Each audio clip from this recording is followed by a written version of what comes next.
नमस्कार दोस्तों, आप सभी का स्वागत है एग्जाम फर्स्ट चैनल पर। साथियों, यूपी होमगार्ड की जो नई भर्ती आई है उसके लिए जो हम प्रैक्टिस सेट देख रहे थे उसमें जो होमगार्ड की नमस्कार दोस्तों, आप सभी का स्वागत है एग्जाम फर्स्ट चैनल पर। साथियों, आज हम लोग जो होमगार्ड की नई भर्ती आई है उसके संबंध में जो हम लोग प्रैक्टिस सेट देख रहे थे उसमें आज हम लोग होमगार्ड से संबंधित 25 अत्यंत महत्वपूर्ण प्रश्नों को देखेंगे। तो जो भी साथी होमगार्ड परीक्षा की तैयारी कर रहे हैं वो एग्जाम फर्स्ट चैनल को जरूर से सब्सक्राइब कर लें, क्योंकि यहाँ पर होमगार्ड से संबंधित अत्यंत महत्वपूर्ण प्रश्नों का प्रैक्टिस सेट जो है आपको करवाया जा रहा है। तो जो भी नए साथी पहली बार एग्जाम फर्स्ट चैनल पर जुड़ रहे हैं उन सभी साथियों से आग्रह है कि वह जो चैनल को प्लीज़ सब्सक्राइब कर लें, और पुराने साथियों से आग्रह है कि वह जो है वीडियो को शुरुआत से अंत तक देखेंगे, क्योंकि यहाँ पर होमगार्ड के लिए विशेष जो है आपको पीपीटी के माध्यम से महत्वपूर्ण प्रश्नों को आपको यहाँ पर करवाया जा रहा है जो आपकी परीक्षा के लिए अत्यंत ही महत्वपूर्ण होने वाले हैं। तो आइए साथियों, समय को बिना वेस्ट किए आइए शुरुआत करते हैं 25 अत्यंत महत्वपूर्ण प्रश्नों की सीरीज को, जिसका पहला प्रश्न कि होमगार्ड संगठन की स्थापना किस वर्ष हुई थी। तो साथियों, इस प्रश्न का जो सही उत्तर है वह जो है विकल्प ए, यानी कि होमगार्ड संगठन की स्थापना जो है वह 1962 में हुआ था। अगला प्रश्न देखेंगे कि होमगार्ड का मुख्य उद्देश्य क्या है। तो साथियों, इस प्रश्न का जो सही उत्तर है वह जो है विकल्प बी, यानी कि पुलिस को उसके सामान्य कर्तव्यों के निर्वहन में सहायता करना और आपातकाल में नागरिक सुरक्षा सुनिश्चित करना होमगार्ड का मुख्य उद्देश्य है।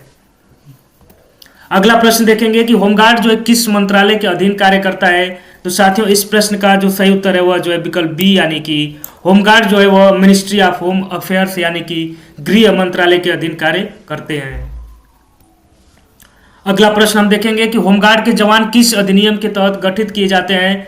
तो साथियों, इस प्रश्न का जो सही उत्तर है वह जो है विकल्प बी, यानी कि होमगार्ड अधिनियम के तहत गठित किए जाते हैं। तो इस प्रश्न का जो सही उत्तर है वह विकल्प बी होगा। और साथियों, आप जो है वीडियो को स्किप मत करिएगा, क्योंकि यहाँ पर अत्यंत ही महत्वपूर्ण प्रश्नों की सीरीज जो है आपके लिए स्पेशल जो है लाया जा रहा है एग्जाम फर्स्ट चैनल के द्वारा, होमगार्ड से पूरा प्योर जो है होमगार्ड से रिलेटेड। तो अगला प्रश्न हम देखेंगे कि एक होमगार्ड स्वयं सेवक की प्रारंभिक प्रशिक्षण अवधि सामान्यतः कितनी होती है। तो साथियों, इस प्रश्न का जो सही उत्तर है वह जो है विकल्प सी, यानी कि 90 दिन जो है उसकी प्रारंभिक प्रशिक्षण अवधि होती है। होमगार्ड का आदर्श वाक्य क्या है।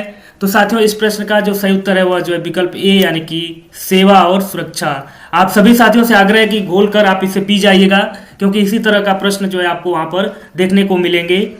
तो अगले प्रश्न पर हम चलते हैं कि होमगार्ड के स्वयं सेवकों को किस प्रकार की ड्यूटी के लिए बुलाया जा सकता है। तो साथियों, इसमें जो है पहला यातायात नियंत्रण, सार्वजनिक शांति बनाए रखना, चुनाव ड्यूटी और उपयुक्त सभी। तो इन सभी कार्यों के लिए होमगार्ड की सहायता जो है ली जा सकती है। तो इस प्रश्न का जो सही उत्तर होगा वह विकल्प डी, यानी कि उपयुक्त सभी कार्यों के लिए होमगार्ड को कॉल किया जा सकता है। प्रश्न नंबर 8वां देखेंगे कि होमगार्ड स्वयं सेवक की सेवा सामान्यतः कितने समय के लिए होती है। तो साथियों, इस प्रश्न का जो सही उत्तर है वह जो है विकल्प बी, यानी कि 3 वर्ष के लिए। या इसमें कंडीशन है कि इसमें राज्य जो है अलग अलग राज्य अपने हिसाब से इसे निर्धारित कर सकते हैं और इसे बढ़ाया भी जा सकता है। तो यह राज्यों पर डिपेंड करता है कि कौन सा राज्य जो है होमगार्ड के लिए सेवा जो है कितने वर्ष तय करता है। होमगार्ड के जवानों को मानदेय यानी कि अलाउंस कौन प्रदान करता है। तो साथियों, होमगार्ड को जो है अलाउंस जो है वो राज्य सरकार के द्वारा प्रदान किया जाता है। अतः इस प्रश्न का सही उत्तर विकल्प बी होगा। प्राकृतिक आपदाओं जैसे बाढ़, भूकंप के दौरान होमगार्ड की मुख्य भूमिका क्या होती है। तो साथियों, इस प्रश्न का जो सही उत्तर है वह जो है विकल्प बी, यानी कि बचाव और राहत कार्य में सहायता करना, यह जो है होमगार्ड की मुख्य भूमिका होती है। तो इस प्रश्न का जो सही उत्तर है वह विकल्प बी, यानी कि बचाव और राहत कार्य में सहायता करना। भारत में राष्ट्रीय आपदा प्रतिक्रिया बल यानी कि एनडीआरएफ, और एनडीआरएफ का फुल फॉर्म भी आपसे पूछा जा सकता है। तो नेशनल डिजास्टर रेस्क्यू फोर्स के पूरक के रूप में कौन सी स्वयंसेवी संस्था कार्य करती है। तो साथियों, इस प्रश्न का जो सही उत्तर है वह जो है विकल्प बी, यानी कि होमगार्ड और नागरिक सुरक्षा यानी कि सिविल डिफेंस। होमगार्ड स्वयं सेवकों को ड्यूटी के दौरान कौन सी शक्तियां प्राप्त होती हैं। तो साथियों, इस प्रश्न का जो सही उत्तर होगा वह जो है विकल्प बी, यानी कि केवल वो शक्तियां जो सरकार द्वारा नोटिफाइड यानी कि अधिसूचित की जाती हैं वही जो है इनको ड्यूटी के दौरान प्राप्त होती हैं। अगले प्रश्न की तरफ हम बढ़ेंगे कि होमगार्ड की अधिकतम आयु सीमा यानी कि भर्ती के समय क्या है। तो साथियों, इस प्रश्न का जो सही उत्तर है वह जो है विकल्प डी यानी कि यह राज्य दर राज्य भिन्न होती है। और जिस परीक्षा की हम तैयारी कर रहे हैं होमगार्ड की, तो यूपी में यह जो है 30 साल रखा गया है। तो यहाँ पर कई अभ्यर्थियों का इस तरह से जो है कि ख्वाब था कि होमगार्ड की जो आयु है वो ज़्यादा रहेगी, परंतु जो है आयु सीमा यूपी में 30 वर्ष रखी गई है। तो यह राज्यों पर डिपेंड करती है। होमगार्ड संगठन का पदानुक्रम यानी कि हायरार्की कैसा होता है, तो साथियों यहाँ पर जो है इसका हायरार्की जो है वह सैन्य विभाग की जैसे हायरार्की होती है उसी स्तर का यहाँ पर होता है। यहाँ पर केवल एक ही स्तर नहीं होता, न्यायालय जैसा भी नहीं होता और सिविल सेवा जैसा भी नहीं होता है। तो इस प्रश्न का जो साथियों सही उत्तर है वह विकल्प ए यानी कि सैन्य जैसा। होमगार्ड के प्लाटून कमांडर की नियुक्ति कौन करता है, तो साथियों इस प्रश्न का जो सही उत्तर है वह जो है विकल्प बी यानी कि संबंधित राज्य सरकार या सक्षम अधिकारी जो है प्लाटून कमांडर की नियुक्ति करता है।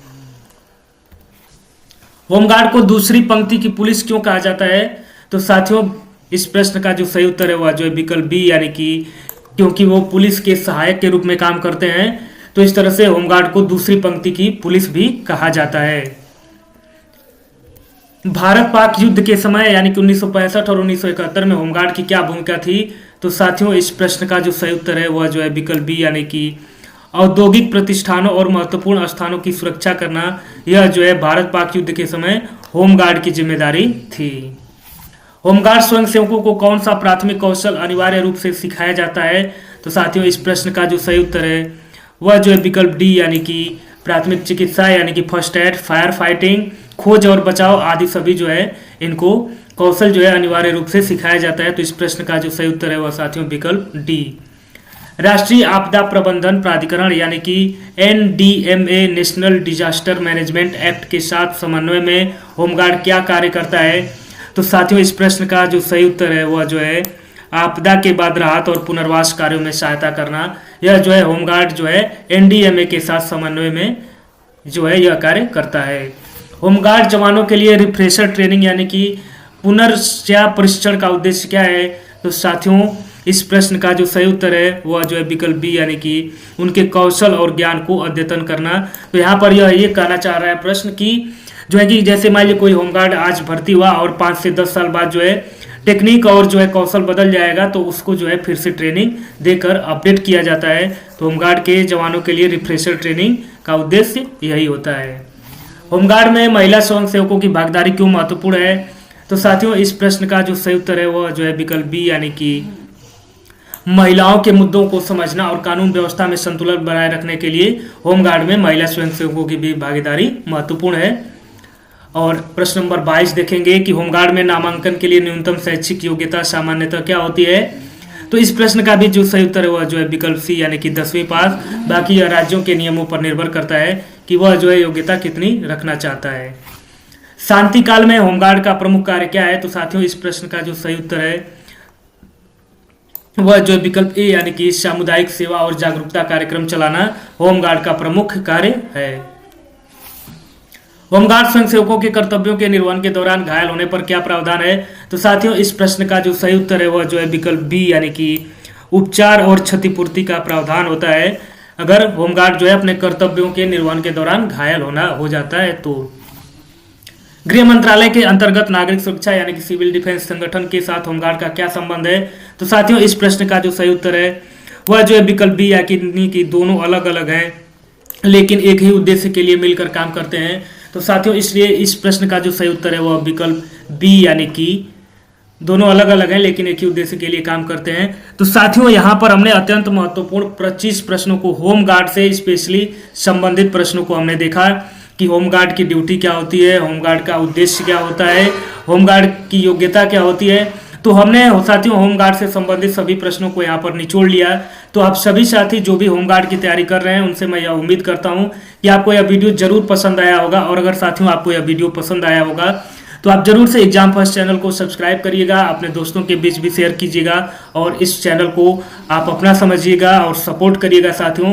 और बाकी कंटेंट की जिम्मेदारी मेरी है, मैं आपको हमेशा उम्दा कंटेंट प्रोवाइड करूंगा। जैसा कि आपने पिछले पेपर्स में भी देख चुका है कि एग्जाम फर्स्ट चैनल जो है फॉरेस्ट गार्ड के लिए, जूनियर असिस्टेंट के लिए, बाकी और जो भी भर्तियां आने वाली हैं उनके लिए आपको यहाँ पर उम्दा कंटेंट जो है साथियों प्रोवाइड किया जाएगा। तो आप सभी साथियों का बहुत बहुत धन्यवाद। नमस्कार।